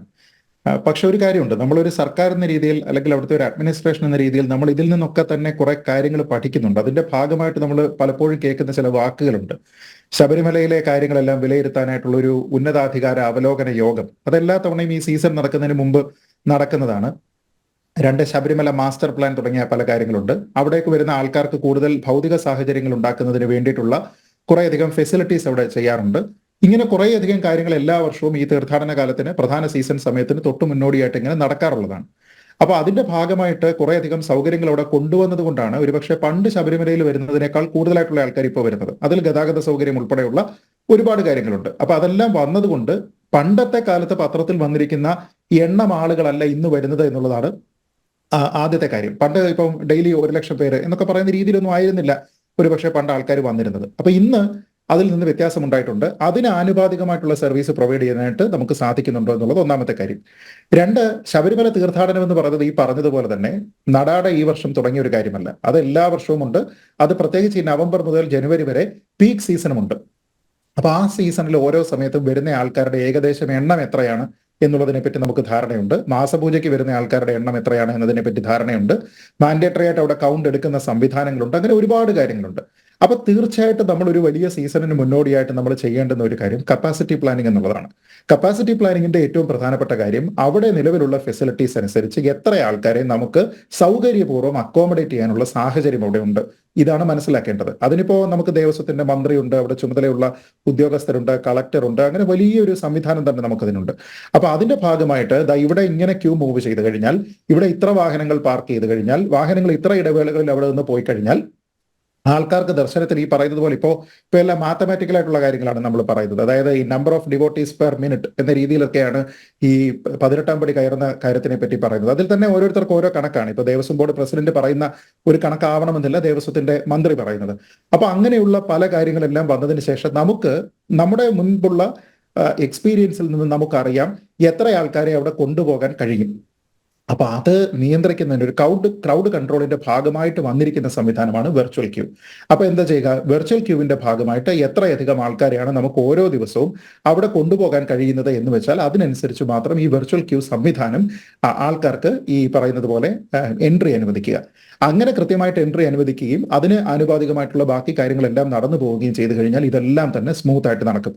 ഇനി രണ്ട്, ഇപ്പൊ ദേവസ്വം ബോർഡ് പ്രസിഡന്റ് അടക്കം തന്നെ പറഞ്ഞിരിക്കുന്ന ശ്രീ സെൻകുമാർ പറഞ്ഞിരിക്കുന്നതിനേക്കാൾ കുറച്ചുകൂടി വ്യത്യസ്തമായിട്ടുള്ള കണക്കുകളാണ് ദേവസ്വം ബോർഡ് പ്രസിഡന്റ് പറഞ്ഞിരിക്കുന്ന 18ാം പടി 1 മിനിറ്റിൽ കയറുന്ന ആൾക്കാരുടെ എണ്ണം. അതിപ്പോ ഏത് നമ്പറും ആയിക്കോട്ടെ, നമുക്ക് ഒരു നമ്പർ ഇപ്പൊ സപ്പോസ് 80 ആണ് അതിന്റെ ഒരു ഐഡിയൽ നമ്പർ. 1 മിനിറ്റിൽ 80 പേർക്കാണ് 18ാം പടി കയറാൻ കഴിയുന്നത് എന്നുള്ള ഒരു കണക്ക് നമ്മളിപ്പോ ഒരു ആർബിട്രറി നമ്പർ എന്ന് തന്നെ കരുതിക്കൊള്ളൂ, അങ്ങനെ എടുക്കുകയാണ്. അപ്പൊ ആ 80 ആണ് എല്ലാ വർഷവും വളരെ സ്മൂത്ത് ആയിട്ടുള്ള ഒരു പിൽഗ്രിം സീസണിൽ 80 പേര് വെച്ചിട്ടാണ് ഇങ്ങനെ 1 മിനിറ്റിൽ ഇങ്ങനെ കയറി പോകുന്നത് എങ്കിൽ ഈ വർഷം അത് 70 അതിൽ താഴെയോ ആയിട്ട് കുറഞ്ഞിട്ടുണ്ട് എന്നാണ് പ്രശ്നമെങ്കിൽ, അതിപ്പോ ദേവസ്വം ബോർഡ് തന്നെ പറയുന്നുണ്ട് വ്യത്യാസം വന്നിട്ടുണ്ട് എന്ന്. എങ്കിൽ അതിന്റെ കാരണം എന്താണ്? അവിടെ വരുന്ന ആൾക്കാർക്ക് സ്റ്റാമിന ഇല്ലാത്തത് കൊണ്ടല്ലല്ലോ. എല്ലാ വർഷവും അവിടെ പുരുഷന്മാർ വരുന്നുണ്ട്, പ്രായമുള്ള സ്ത്രീകൾ വരുന്നുണ്ട്, കൊച്ചു കുട്ടികൾ വരുന്നുണ്ട്, പുരുഷന്മാരെ സ്ത്രീകളെ എല്ലാവരും വരുന്നുണ്ട്. അപ്പൊ അതിലൊന്നും തന്നെ യാതൊരു വിധത്തിലുള്ള വ്യത്യാസവുമില്ല. പിന്നെ എന്തായിരിക്കും വ്യത്യാസം ഉണ്ടായിരിക്കുക? ഈ ആൾക്കാരുടെ ഈ ക്ലൈംബിങ്ങിനെ എനേബിൾ ചെയ്യുന്ന കുറെ അധികം ആൾക്കാർ ഇവിടെ ഉണ്ട്. പോലീസുകാർ. ആ പോലീസുകാർ വളരെ ചുരുങ്ങിയ സമയത്തെ ഡ്യൂട്ടി കഴിഞ്ഞവർ മാറുന്നു, വീണ്ടും അവർ ഡ്യൂട്ടിക്ക് വരുന്നു, അങ്ങനെ മാറുന്നു, അങ്ങനെ ഇങ്ങനെ റൊട്ടേറ്റ് ചെയ്തുകൊണ്ടുള്ള ഒരു റോസ്റ്റർ ഉണ്ട്, ഒരു സംവിധാനം അനുസരിച്ചിട്ട് അവർ പ്രവർത്തിക്കുകയാണ്. അപ്പൊ അങ്ങനെയുള്ള ആൾക്കാർക്ക് ഈ സംവിധാനം എങ്ങനെ കൊണ്ടുപോകണം എന്നുള്ളതിനെ പറ്റി അറിയാം. അത് നമ്മൾ ഈ ദേവസ്വത്തിനെ പറ്റി അറിയാത്ത ഒരാളിനെ ദേവസ്വം മന്ത്രിയാക്കുന്നത് പോലെയോ, അല്ലെങ്കിൽ വിദ്യാഭ്യാസത്തിനെ പറ്റി അറിയാത്ത ഒരാൾ വിദ്യാഭ്യാസ മന്ത്രിയാകുന്നത് പോലെയോ, ധനകാര്യത്തിനെ പറ്റി അറിയാത്ത ഒരാൾ ധനകാര്യമന്ത്രിയാകുന്നത് പോലെയുള്ള ഒരു സംവിധാനമല്ല. അവിടെയുള്ള ആൾക്കാർക്ക് അറിയാം. അത് അവരുടെ സ്റ്റാമിന, അവരുടെ ഡിവോഷൻ, ഒരുപാട് കാര്യങ്ങളെ അത് ആസ്പദമാക്കിയിരിക്കുക. അല്ലാതെ ഇത് വെറുതെ ഒരു ജോലിയായിട്ട് ആൾക്കാരെ എടുക്കുകയാണെന്നുണ്ടെങ്കിൽ തൂക്കി വലിച്ചെറിയും. അതിപ്പോ ഈ വളരെ ക്രൂരന്മാരായിട്ടുള്ള ചില പോലീസുകാരെ നമുക്കറിയാം. അങ്ങനെയുള്ള ആൾക്കാരൊന്നുമല്ല. ഇത് ഭക്തി മാർഗത്തിൽ തന്നെയാണ് ആൾക്കാർക്ക് ഇവിടെ ദർശനത്തിന് വേണ്ടിയിട്ട് അവരെ എനേബിൾ ചെയ്യുകയാണ് ഞാൻ എന്നുള്ള ഒരു അയ്യപ്പൻ, നമ്മൾ അവരെ പറയുന്നത് തന്നെ പോലീസ് അയ്യപ്പന്മാരെന്നാണ്. അപ്പൊ താനൊരു പോലീസ് അയ്യപ്പനാണെന്നുള്ള ഉന്നത ബോധ്യമുള്ള, ഉത്തമ ബോധ്യമുള്ള, ഈ ആൾക്കാരെ സഹായിക്കേണ്ടവനാണെന്ന ബോധ്യമുള്ള കുറേയധികം ആൾക്കാരെ അവിടെ ഡിപ്ലോയ് ചെയ്യാറുണ്ട്. അപ്പൊ അങ്ങനെയുള്ള ആൾക്കാർ ഉള്ളത് കൊണ്ടാണ് ഈ സംവിധാനം കൃത്യമായിട്ട് നടന്നു പോകുന്നത്. അല്ലാതെ അവിടെ 80 വയസ്സുള്ള ഒരു അമ്മൂമ്മ വന്നിട്ട് അവിടെ വരുമ്പോൾ കിട്ടുന്ന ഒരു പ്രത്യേക ഊർജ്ജം കൊണ്ട് പറന്ന് 18ാമത്തെ പടിയിലേക്ക് ചവിട്ടിയല്ല പോകുന്നത്. ഈ ഒരു സംവിധാനം ഇത് വളരെ കാര്യമായിട്ട് അവിടെ അസിസ്റ്റ് ചെയ്ത് പോകുന്ന ഒരു രീതി അവിടെ ഉണ്ട് എന്ന് ശബരിമലയിൽ ഒരു തവണയെങ്കിലും പോയിട്ടുള്ള എല്ലാവർക്കും അറിയാം. ഞാൻ ചോദിക്കുന്നത്, ഈ പോലീസുകാരൊക്കെ എവിടെ പോയി? ഈ പോലീസുകാരിൽ കുറേയധികം ആൾക്കാരെ ഓരോ വർഷവും നിങ്ങൾ ഇങ്ങനെ റൊട്ടേറ്റ് ചെയ്ത് വിടുകയും അവരവിടെ നിൽക്കുന്ന സമയത്ത് മറ്റുള്ള ആൾക്കാരെ അവരത് പഠിപ്പിക്കുകയും അവർ ആ കാര്യത്തിൽ അത് മനസ്സിലാക്കിയൊക്കെ ചെയ്യുകയും ഒക്കെ ചെയ്തു കഴിഞ്ഞാൽ ഇത് സ്മൂത്ത് ആയിട്ട് പോകും. അതുകൊണ്ട് ഇത് നടാടെ ഉണ്ടായിരിക്കുന്ന ഒരു പ്രശ്നമല്ല. ഞാൻ പറയുന്നത് ഈ പ്രശ്നത്തിന്റെ റൂട്ട് കോസ് എന്താണ്? ആ റൂട്ട് കോസ് എന്ന് പറയുന്നത് നിങ്ങളുടെ കപ്പാസിറ്റി പ്ലാനിങ്ങിലാണെന്നുണ്ടെങ്കിൽ അക്നോളജ് ചെയ്യുക, എന്നിട്ട് അതിനെ തിരുത്താൻ വേണ്ടിയിട്ട് എന്ത് ചെയ്യണം എന്നുള്ളതിനെ പറ്റി ചർച്ച ചെയ്യുക. അവിടെ ഈ പറയുന്നത് പോലെ number of devotees moving on the steps per minute, ഇതാണ് നിങ്ങളുടെ ആ വെലോസിറ്റിയാണ് നിങ്ങളുടെ പ്രശ്നമെങ്കിൽ ആ വെലോസിറ്റി കറക്റ്റ് ചെയ്യാനായിട്ടുള്ള എന്ത് മാർഗമുണ്ട് എന്നുള്ളത് നോക്കുക. ഇത് പറയുമ്പോൾ ഇത് സംവിധാനത്തിന്റെ ഭാഗം, അല്ലാതെ അയ്യപ്പന്മാരെ സംബന്ധിച്ചിടത്തോളം അവിടെ ചെല്ലുന്ന ആൾക്കാർക്ക് ചിറക് കെട്ടി വെച്ചുകൊണ്ട് പറന്നും കയറാനൊന്നും പറ്റത്തില്ല. അപ്പൊ അവർ നടന്നു പോകുന്നതിനെല്ലാം ഒരേ വേഗം തന്നെയാണ്. അപ്പൊ അവർക്ക് അവിടെ വരുന്ന സമയത്ത് സംവിധാനത്തിന്റെ ഭാഗമായിട്ടുള്ള ചില പ്രശ്നങ്ങൾ കാരണം അവർക്ക് അവിടെ ഡിലേ ഉണ്ടാകുന്നുണ്ട് എങ്കിൽ അത് ഗുരുതരമായിട്ടുള്ള ഒരു പ്രശ്നമാണ്. അതിനെ അക്നോളജ് ചെയ്യുക, അതിനെ അഡ്രസ് ചെയ്യുക, പരിഹരിക്കുക എന്നുള്ളതാണ് മാർഗം. ഇവിടെ ചെയ്യുന്നത് എന്താണ്? ഓരോരുത്തർ ഓരോരോ കാര്യം പറയും. ഇപ്പൊ ദേവസ്വം ബോർഡ് പ്രസിഡന്റ് അടുത്ത് ചോദിച്ചു കഴിഞ്ഞാൽ അദ്ദേഹം പറയും, അത് നോക്കൂ, അവിടുത്തെ പ്രശ്നം എന്ന് പറഞ്ഞു കഴിഞ്ഞാൽ ഇത്തവണ കുറേയധികം സ്ത്രീകളും കുട്ടികളും ഒക്കെ വരുന്നുണ്ട്. അതേപോലെ തന്നെ ഇത്തവണ അവിടെ ഈ സ്റ്റെപ്പിലേക്ക് കയറുന്ന ആൾക്കാരുടെ സ്പീഡിനകത്തിൽ വ്യത്യാസം ഉണ്ടായിട്ടുണ്ട്. തുടങ്ങിയ കുറേയധികം കാര്യങ്ങൾ അദ്ദേഹം അംഗപരിമിതരുടെ എണ്ണം കൂടി അംഗപരിമിതരുടെ എണ്ണം കൂടി, ഇങ്ങനെ കുറേയധികം എക്സ്ക്യൂസ്. അംഗപരിമിതരുടെ എണ്ണം കൂടുന്നതുകൊണ്ടാണല്ലോ നിലയ്ക്കൽ കഴിഞ്ഞിട്ട് അങ്ങനെ വണ്ടി കിടക്കുന്നത്. അപ്പൊ ഞാൻ പറയുന്നത് ഇത് ലോജിക് ഇല്ലാതെ ഇങ്ങനെ കുറെ റീസൺ ഇവർ പറയുന്നുണ്ട്. രണ്ടാമത് മന്ത്രി പറയുന്നത് നോക്കൂ. മന്ത്രി എനിക്ക് ഞെട്ടിപ്പോയൊരു സംഭവം, ദേവസ്വം മന്ത്രി ശ്രീ കെ രാധാകൃഷ്ണൻ കഴിഞ്ഞ ദിവസം പറയുകയാണ്, അവിടെ ശബരിമലയിലേക്ക് വരുന്ന ഇരുമുടിക്കെട്ടില്ലാതെ വരുന്ന ഭക്തരുണ്ട്. ആ ഇരുമുടിക്കെട്ടില്ലാതെ വരുന്ന ഭക്തർ ആത്മനിയന്ത്രണം പാലിച്ച് മറ്റുള്ള ആൾക്കാർക്കുള്ള സൗകര്യം ഉണ്ടാക്കി കൊടുക്കുക എന്ന്. അതെന്താണ് അദ്ദേഹം അത് പറഞ്ഞതുകൊണ്ട് മനസ്സിലാക്കുന്നതെന്ന് എനിക്ക് അറിയില്ല. ശബരിമലയിൽ അദ്ദേഹത്തിന് അറിയില്ല എങ്കിൽ എനിക്ക് അദ്ദേഹത്തിനോട് പറയാനുള്ളത്, പരമ്പരാഗതമായിട്ട് അവിടെ ഇരുമുടിയോടുകൂടിയും ഇരുമുടി ഇല്ലാതെയും ആൾക്കാർ വരുന്നുണ്ട്. നിങ്ങൾക്ക് ഈ 18-ാം പടിയിൽ കൂടിയുള്ള മൂവ്മെന്റ് ആണ് പ്രശ്നമെങ്കിൽ എന്റെ പൊന്നു സാറേ, ഈ ഇരുമുടി ഇല്ലാതെ വരുന്ന ആൾക്കാരെ ആ 18-ാം പടിയുടെ ഭാഗത്തേക്ക് അടുപ്പിക്കത്തില്ല. അവർ അതുവഴിയല്ല പോകുന്നത്, അവർക്ക് വേറെ മാർഗമുണ്ട്. ആ വേറെ വഴിയിൽ കൂടി അവർ പോകുന്നതാണ് ഈ 18-ാം പടിയിലേക്ക് വരിക എന്നൊക്കെ പറഞ്ഞു കഴിഞ്ഞാൽ അത് ഇല്ലോജിക്കലായിട്ടുള്ള കാര്യമാണ്. അതുകൊണ്ടാണ് ഞാൻ പറഞ്ഞത്, കാര്യം അറിയാവുന്ന ഒരാൾ മന്ത്രിയായിരുന്നെങ്കിൽ പറയുന്നത് ചുരുങ്ങിയത് അബദ്ധമെങ്കിലും അല്ലാതെ ഇരിക്കുമായിരുന്നു. അപ്പൊ ഈ ഒരു റീസൺ അദ്ദേഹം പറയുന്നു. ഇനി നേരെ മറിച്ച് ശ്രീ അനിൽ തന്നെ എന്നോട് ചോദിച്ചതുപോലെ ഈ പടിയുടെ വീതിയാണോ പ്രശ്നം? ഇപ്പൊ വീതി ചവിട്ടി അങ്ങ് കയറി പോയാൽ പോരെ. ഞാൻ പറയുന്നത് ഈ ശ്രീ ബലദേവ് തന്നെ പറഞ്ഞതുപോലെ എത്രയോ കാലമായിട്ട് ശബരിമല സീസൺ ഉണ്ട്. നമുക്ക് മലയാളികൾക്ക് ഓർത്തെടുക്കാൻ പറ്റുന്ന കാലം മുതലുണ്ട്, ബ്രിട്ടീഷുകാരുടെ രേഖകളിലുണ്ട്. അപ്പൊ നമുക്ക് ചരിത്രാതീത കാലം മുതൽ തന്നെ എന്ന് നമുക്ക് വേണമെങ്കിൽ പറയാം ശബരിമല തീർത്ഥാടനമുണ്ട്. എന്നാണ് തുടങ്ങിയതെന്ന് കൃത്യമായി ഡേറ്റ് ഇട്ടൊന്നും നമുക്കറിയില്ല. നമ്മളെല്ലാം അറിയുന്ന സമയം മുതൽ, അല്ലെങ്കിൽ നമ്മുടെ പൂർവികർ അറിയുന്ന സമയം മുതൽ ഇതിവിടെ ഉണ്ട്. അപ്പൊ അന്നേരം നമ്മൾ പറയുന്നത് ഇങ്ങനെയുള്ള ഒരു സംവിധാനം വഴി കഴിഞ്ഞ വർഷവും കയറിപ്പോയി. അപ്പൊ കഴിഞ്ഞ വർഷം ഈ പടിക്ക് വീതി കൂട്ടുണ്ടായിരുന്നു, അതിന് മുമ്പത്തെ വർഷം ഇതിന് വീതി കൂട്ടുണ്ടായിരുന്നു. നേരത്തെ ശ്രീ ബലദേവ് പറഞ്ഞതുപോലെ വലിയ തിരക്ക് അനുഭവപ്പെട്ടു എന്ന് പറയുന്ന വർഷങ്ങളിലൊന്നും ഇതിന് വീതി കൂട്ടുണ്ടായിരുന്നു. ഞാൻ ചോദിക്കുന്നത് വീതി കൂട്ടുന്നതാണ് പ്രശ്നം. ഇത് കിടന്നു പോകാനല്ലല്ലോ, ഇത് ശയന പ്രദക്ഷിണം നടത്തി മുകളിലേക്ക് പോകുന്നതിന് വേണ്ടിയിട്ടല്ലല്ലോ, ഇത് ചവിട്ടി ചവിട്ടി കയറി പോകുന്നതിന് വേണ്ടിയിട്ടാണ്. അപ്പൊ അതിന് വേണ്ടിയിട്ടല്ല എങ്കിൽ നിങ്ങൾക്ക് ഒരു കാര്യം അവിടെ ഒരു എസ്കലേറ്റർ നോക്ക്. നമ്മൾ ഈ ബിഗ് ബസാറിലും നമ്മൾ ലുലു മോളിലും ഒക്കെ കാണുന്ന പോലെ 18-ാം പടി എസ്കലേറ്റർ. നിങ്ങൾക്ക് പടിയെ സംരക്ഷിക്കണമെങ്കിൽ പടി എങ്ങനെ ഇരിക്കുന്നു അതിന്റെ പുറത്തുകൂടി എസ്കലേറ്റർ. ഇപ്പൊ അവിടെ വേറൊരു സംവിധാനം വന്നിട്ടുണ്ടല്ലോ, വേറെ ഒരു മറ്റേ പണ്ട് ടാർപ്പ വലിച്ചു കെട്ടിയതിന് ശേഷം അവിടെ ഈ പടിപൂജ നടക്കുന്ന സമയത്ത് മഴ പെയ്യുകയാണെങ്കിൽ അവിടെ വെള്ളം വീഴാതിരിക്കാൻ വേണ്ടിയിട്ട് ഉള്ള സംവിധാനത്തിന് പകരം ഇപ്പൊ വേറെ ഒരു കൽത്തൂണുകളോ അങ്ങനെ എന്തോ സാധനങ്ങളൊക്കെ കൊണ്ടുവച്ചിട്ടുണ്ട്. അതേപോലെ ഞാൻ പറയുന്നത് നിങ്ങളൊരു എസ്കലേറ്റർ കൊണ്ടുവെക്കുക, എന്നിട്ട് അത് അപ്പൊ അങ്ങനെ ഒന്ന് ആലോചിച്ച് നോക്കിയേ. നമ്മള് ബസ്സിൽ കയറാൻ മുഖ്യമന്ത്രിക്കുള്ള ലിഫ്റ്റ് സംവിധാനം പോലെ തന്നെ ഒരു സംവിധാനമൊക്കെ കൊണ്ടുവെക്കുക. ഇതൊക്കെയാണോ ഇതിന്റെ പരിഹാരം? ഞാൻ പറയുന്നത് 18-ാം പടിക്ക് വീതി കുറഞ്ഞത് കൊണ്ടാണോ നിങ്ങളുടെ വണ്ടി നിലയ്ക്കലിൽ നിന്ന് അനക്കാൻ പറ്റാത്തത്? എന്റെ ചോദ്യം വളരെ ലളിതമായിട്ടുള്ള ചോദ്യമാണ്. 18-ാം പടിയുടെ വീതി കുറഞ്ഞത് കൊണ്ടോ, അവിടേക്ക് പോകുന്ന ആൾക്കാരുടെ ആ വെലോസിറ്റിയിൽ ഉണ്ടായിരിക്കുന്ന ചെറിയ വ്യത്യാസം കൊണ്ടോ ആണോ ഇത് വന്നിരിക്കുന്നത്? എന്റെ പൊന്നെണ്ണ, ഈ വെലോസിറ്റി കുറഞ്ഞു എന്ന് പറഞ്ഞു കഴിഞ്ഞാൽ വെലോസിറ്റി കുറയാനുള്ള കാരണം ആരാണ്? ഈ അയ്യപ്പ ഭക്തരാണോ? ഈ അയ്യപ്പ ഭക്തരെ ഈ ഇരുമുടിക്കെട്ട് ഇല്ലാതെ വരുന്ന ആൾക്കാർ എന്ത് ചെയ്യണമെന്നാണ് നിങ്ങൾ പറയുന്നത്? മറ്റുള്ള ആൾക്കാർ കയറി പോകണമെന്നാണെന്നോ? ഞാൻ മുമ്പത്തെ വർഷം കണ്ടിട്ടുണ്ടല്ലോ ശ്രീ കെ രാധാകൃഷ്ണൻ അവിടെ നിൽക്കുന്നത്. ശ്രീ കെ രാധാകൃഷ്ണൻ ഇരുമുടിക്കെട്ട് എടുത്തിട്ടാണോ പോയത്? എത്ര ഇരുമുടിക്കെട്ട് കൊണ്ടാണ് അദ്ദേഹം പോയത്? അദ്ദേഹം അവിടെ ചെല്ലുന്നത് ഞാൻ കണ്ടിട്ടുണ്ട്. ഇപ്പൊ ഇന്ന് അദ്ദേഹം അവിടെ പോയി എന്ന് പറയുന്നു. അപ്പൊ ഇന്ന് അദ്ദേഹം ഇരുമുടിക്കെട്ടുമായിട്ടാണോ പോയത്, അതോ അദ്ദേഹത്തിന്റെ തന്നെ പ്രസ്താവനയെ മാനിച്ചുകൊണ്ട് ഞാൻ ഇരുമുടിക്കെട്ട് ഇല്ലാതെ വരുന്നവനാണ്, ഇരുമുടിക്കെട്ട് ഉള്ളവൻ കയറി പോട്ടെ എന്ന് പറഞ്ഞിട്ട് എല്ലാവരുടെയും ബാക്കിൽ നിന്നാണോ അദ്ദേഹം പോകുന്നത്? അപ്പൊ ഇങ്ങനെ അബദ്ധജടിലമായിട്ടുള്ള കാര്യങ്ങൾ പറയാതിരിക്കുക. അവിടെ ഒരു പ്രശ്നമുണ്ട്. ആ പ്രശ്നം എന്ന് പറയുന്നത് എല്ലാവരും അക്നോളജ് ചെയ്തതാണ്. എനിക്ക് വളരെ തമാശ തോന്നിയ ഒരു കാര്യം, കൈരളി TV-യിൽ കുറേയധികം അയ്യപ്പന്മാരുടെ ഈ അഭിമുഖങ്ങൾ കാണിച്ചു, ഷോർട്ട് ഇന്റർവ്യൂ ഇങ്ങനെ കാണിച്ചു. അവർ പറഞ്ഞു തുടങ്ങുന്നതിന് അവിടെ യാതൊരു വിധത്തിലുള്ള പ്രശ്നവും ഇല്ല. ഈ ചാനൽ സ്റ്റുഡിയോയിൽ നിൽക്കുന്ന അവതാരകൻ തന്നെ പറഞ്ഞു തുടങ്ങുന്നത് അങ്ങനെയാണ്, ഇവിടെ യാതൊരു വിധത്തിലുള്ള പ്രശ്നവുമില്ല, ഇതൊക്കെ തന്നെ രാഷ്ട്രീയ പ്രേരിതമായിട്ട് ചെയ്യുകയാണ് എന്നുള്ള ഉദ്ദേശത്തിലാണ് ഇതിനെപ്പറ്റി പ്രതികരിക്കുന്നത്. അപ്പൊ കുറച്ച് ആൾക്കാർ വന്നിട്ട് പറഞ്ഞു ഇവിടെ പ്രശ്നമില്ല എന്ന്. നേരത്തെ ശ്രീ അനിൽ പറഞ്ഞതുപോലെ പല ഭാഷകളിലുള്ള ആൾക്കാർ പറയുന്നു, ഇനി ഞാൻ ഇങ്ങോട്ട് വരില്ല എന്ന് പറയുന്നു, ഞാൻ മാല ഇട്ടിരിക്കുന്ന സ്വാമി ആയതുകൊണ്ട് ഇത്ര മാത്രമേ പറയുള്ളൂ എന്ന് പറയുന്നു. അങ്ങനെ വരുന്ന ആൾക്കാരെ ഇങ്ങനെ ദുരിതം പേറി അങ്ങനെയാണോ കൊണ്ടുപോകുന്നത്? ഇപ്പൊ ശ്രീ ബലദേവ് പറഞ്ഞിരിക്കുന്ന പോലെ പളനി പോയി കഴിഞ്ഞാൽ ചിലപ്പോൾ 10 രൂപ ചോദിക്കുന്ന ആൾക്കാരുണ്ടായിരിക്കും. പക്ഷെ 10 രൂപ കൊടുത്താലും നിങ്ങൾക്ക് ഈ ദുരിതമില്ലെന്നേ. ഞാൻ ചോദിക്കുന്നത്, ഇപ്പോ 10 രൂപയല്ല 100 രൂപ തരാം, പെട്ടെന്ന് ദർശനത്തിന് വരണമെന്ന് പറഞ്ഞു കഴിഞ്ഞാൽ ഈ നിലയ്ക്കൽ കഴിഞ്ഞ് അനങ്ങാതെ മണിക്കൂറുകളായിട്ട് കിടക്കുന്ന ആൾക്കാരോട് ചോദിച്ചാൽ അവർ പോകത്തില്ലേ? പോവാൻ തയ്യാറാവത്തില്ലേ? അപ്പൊ അവിടെ പൈസയല്ല പ്രശ്നം, നമ്മൾ മറ്റൊരിടവുമായിട്ട് കമ്പയർ ചെയ്തുകൊണ്ടല്ല പ്രശ്നം. ഞാൻ ചോദിക്കുന്നത്, അങ്ങനെയാണെങ്കിൽ അവിടെ ഇതുപോലെ തിരക്കുണ്ടാകുന്നുണ്ടോ? അവിടുത്തെ തിരക്ക് എങ്ങനെയാണ് മാനേജ് ചെയ്യുന്നത്? നമ്മൾ പലപ്പോഴും കേൾക്കുന്നുണ്ടല്ലോ, Tirupati model, dynamic queue, virtual queue, എന്തൊക്കെ പേരുകളാണ്. അവസാനം കാണുന്ന സംവിധാനം എല്ലാം ഒന്ന് തന്നെയാണ്. എന്നിട്ട് ഈ ആൾക്കാർക്ക് വളരെ വലിയ രീതിയിലുള്ള ദുരിതം ഉണ്ടാക്കുന്നതിന്റെ പേരിൽ ഞാൻ ചോദിക്കുന്നത്, എത്ര പോലീസുകാരുണ്ട് അവിടെ? നമുക്ക് എപ്പോഴും അറിയാവുന്ന ഒരു കാര്യമാണ്. ഇപ്പൊ ക്യുസാറ്റിലെ പ്രശ്നം ഉണ്ടായ സമയത്ത് പോലും നമ്മൾ ചർച്ച ചെയ്താണ്, ആള് കൂടുന്ന ഒരു സ്ഥലത്ത് അതിന് എന്തെങ്കിലും രീതിയിലുള്ള many things can go wrong. അപ്പൊ അങ്ങനെയുള്ള ഒരു സാഹചര്യത്തിൽ ഒരു രക്ഷാപ്രവർത്തനത്തിന് വേണ്ടി, നമ്മൾ ഈ പൂച്ചട്ടി കൊണ്ടുള്ള രക്ഷാപ്രവർത്തനം അല്ല പറയുന്നത്, ശരിയായ രീതിയിലുള്ള രക്ഷാപ്രവർത്തനത്തിന് വേണ്ടി എന്തൊക്കെ സംവിധാനങ്ങളാണ്, എന്തൊക്കെ മാനദണ്ഡങ്ങളാണ് ഉണ്ടാകേണ്ടത്, അതിന് മതിയായ രീതിയിലുള്ള സൗകര്യം അവിടെ ഉണ്ടോ എന്നുള്ളത് ചിന്തിക്കണ്ടേ. 1 ലക്ഷം പേരെങ്കിലും 1 ലക്ഷം, 1.5 ലക്ഷം പേരെങ്കിലും 1.5 ലക്ഷം പേര് വെർച്വൽ ക്യൂ കൊടുക്കടാ, വേണ്ടവനൊക്കെ കയറട്ടെ, പിന്നെ അരവണയും അപ്പവും മേടിച്ചുകൊണ്ട് പോകുന്നവൻ പോട്ടെ, ഭണ്ഡാരത്തിൽ പൈസ ഇടുന്നവൻ പോട്ടെ, അവന് വെള്ളവും വേണ്ട, തണ്ണിയും വേണ്ട, ഒന്നും വേണ്ട എന്ന് കരുതാനുള്ള ഒരു സംവിധാനത്തിന് അങ്ങനെ കരുതാൻ പറ്റുമോ? അങ്ങനെയുള്ള ആൾക്കാർക്ക് കരുതൽ എന്തിനോടാണ്? പണത്തിനോടാണോ മനുഷ്യനോടാണോ? ഞാൻ പറയുന്നത് ഇവിടെ ഈ ഭക്തർ കൊണ്ടുവരുന്ന പണത്തിൽ മാത്രമല്ല നിങ്ങൾക്ക് താല്പര്യം ഉണ്ടാകേണ്ടത്, അവർക്ക് വേണ്ടുന്ന സൗകര്യം. അവരവിടെ AC ഹാളൊന്നും ആരും ചോദിക്കുന്നില്ല, എനിക്ക് ഫാൻ വേണമെന്ന് ആരും പറയുന്നില്ല. ഇതിനിടെ ദേവസ്വം ബോർഡ് പ്രസിഡന്റ് മെമ്പർമാർ പറയുന്നുണ്ട് 45 ലക്ഷം ബിസ്ക്കറ്റ് കൊടുത്തു എന്ന്. അതാണ് ഏറ്റവും വലിയ നേട്ടമായിട്ട് ഉയർത്തിക്കാട്ടുന്നത്. ഈ 45 ലക്ഷം അയ്യപ്പ ഭക്തർ ശബരിമലയിലേക്ക് വരുന്നത്. അല്ല, ഈ 45 ലക്ഷം ബിസ്ക്കറ്റ് കൊടുക്കാനുണ്ടായ സാഹചര്യം എന്താ സാർ എന്ന് ചോദിച്ചു നോക്കണം. കഴിഞ്ഞ വർഷം നിങ്ങൾ എത്ര ലക്ഷം ബിസ്ക്കറ്റാണ് കൊടുത്തത്? ഇത്തവണ ഈ 45 ലക്ഷം ബിസ്ക്കറ്റ് നിങ്ങൾ എവിടെയൊക്കെയാണ് കൊടുത്തത്? എന്തിനാ അത് കൊടുത്തത്? അവിടെ വരുന്ന ആൾക്കാർക്ക് ഇത് വാങ്ങാൻ പറ്റാഞ്ഞിട്ടല്ലല്ലോ. അവിടെ വരുന്ന ആൾക്കാർക്ക് വേണമെങ്കിൽ കച്ചവടത്തിന് വെച്ചിട്ടുണ്ടെങ്കിൽ അവിടുന്ന് ബിസ്ക്കറ്റ് വാങ്ങാം, അവിടെ നാരങ്ങ വെള്ളം വാങ്ങാം. ഇത് എന്തിനാണ് നിങ്ങൾ അവിടെ കൊണ്ട് കൊടുക്കേണ്ടി വന്ന സാഹചര്യം എന്താ? കാശ് മേടിക്കാതെ നിങ്ങൾ ഫ്രീ ആയിട്ട് കൊടുത്തിട്ടുണ്ടെങ്കിൽ അങ്ങനെ കൊടുക്കേണ്ടി വന്ന സാഹചര്യം എന്താണ്? ആ സാഹചര്യം എന്ന് പറയുന്നത് ദുരിതമാണ്. അവിടെ ആൾക്കാരെ നിങ്ങൾ വലച്ചു. അപ്പൊ അങ്ങനെ ചെയ്തു കഴിഞ്ഞാൽ ആൾക്കാർ ഈ പറയുന്നത് പോലെ ഇനി ശബരിമലയിലേക്ക് വരില്ല എന്നൊക്കെ പറഞ്ഞു കഴിഞ്ഞാൽ ഇതിന്റെ സൊല്യൂഷൻ എന്താണ്? ഈ സൊല്യൂഷൻ എന്താണെന്ന് തീരുമാനിക്കണമെങ്കിൽ ഇവിടെ പ്രോബ്ലം ഉണ്ടെന്ന് അക്നോളജ് ചെയ്യണം.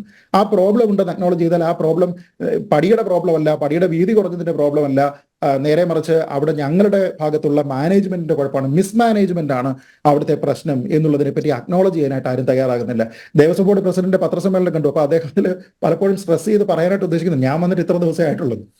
അതായത് നമ്മളില്ല ജഗദീഷ് സിനിമ പറയത്തില്ല ഞാൻ മാത്രമല്ല അവന്മാരും ഉണ്ടെന്നൊക്കെ പറയുന്നത് അതേ ഡയലോഗ് അതേ ഡയലോഗ് അദ്ദേഹം പറയാണ് ഞാൻ വന്നിട്ട് ഇത്ര ദിവസമേ ആയിട്ടുള്ളൂ എന്ന്. അപ്പൊ ഇതാണ് ഇവിടുത്തെ പ്രശ്നം.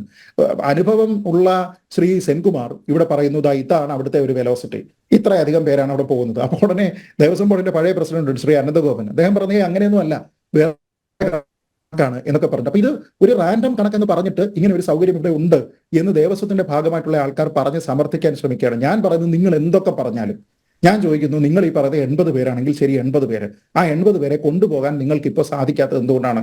ഈ പറഞ്ഞതുപോലെ അംഗപരിമിതരായിട്ടുള്ള ആൾക്കാർ വന്നതുകൊണ്ടാണോ? മാളികപ്പുറങ്ങൾ കൂടുതലായിട്ട് വന്നതുകൊണ്ടാണോ? അതൊക്കെ എന്ത് വിഡ്ഢിത്തമാണ് അങ്ങനെ നോക്കിക്കഴിഞ്ഞാൽ. അപ്പൊ അതുകൊണ്ട് ഇവിടുത്തെ പ്രശ്നം എന്താണ് എന്നുള്ളത് ആത്യന്തികമായി നോക്കിക്കഴിഞ്ഞാൽ ഇവിടുത്തെ ഭക്തരോട് പ്രത്യേകിച്ച് യാതൊരു വിധത്തിലുള്ള താല്പര്യമോ മമതയോ ഇവർക്കില്ല. അവിടെ ഈ പറഞ്ഞതുപോലെ എത്ര ലക്ഷം അപ്പം സ്റ്റോക്ക് ഉണ്ട്, ഇതൊക്കെയാണോ ഒരു പത്രസമ്മേളനത്തിൽ പറയേണ്ടത്? ഒരു പത്രസമ്മേളനത്തിൽ പറയേണ്ടത് ഞങ്ങൾക്ക് 2 ലക്ഷം അപ്പം ഇരിപ്പുണ്ട്, വേണമെങ്കിൽ ഒരു ദിവസം 1,30,000 അപ്പം ഉണ്ടാക്കാനുള്ള സംവിധാനം, ഇതൊക്കെയാണോ പറയേണ്ടത്? അവിടെ ആൾക്കാർക്ക് എങ്ങനെയെങ്കിലും വന്ന് തൊഴുതിട്ടങ്ങ് പോവുക. പല ആൾക്കാർക്കും തൊഴാതെ പോയി എൻ്റെ നാട്ടിൽ പോയി അവിടെ നിന്ന് മാല ഊരേണ്ടി വരുന്ന സാഹചര്യം പോലും ഉണ്ടാക്കുന്നു. അപ്പൊ അതൊന്നും ഇല്ല. ഈ പറയുന്നതൊക്കെ രാഷ്ട്രീയ പ്രേരിതമാണ്, അങ്ങനത്തെ വിഷയമില്ല എന്നൊക്കെ പറഞ്ഞാൽ ഈ കണ്ണടച്ച് നിങ്ങൾക്ക് മാത്രമേ ഇരുട്ടാകുന്നുള്ളൂ എന്നുള്ളത് മനസ്സിലാക്കുക. മറ്റുള്ള ആൾക്കാർക്ക് ആ ഇരുട്ടില്ല എന്നാണ് എനിക്ക് അവരോട് പറയാനുള്ളത്.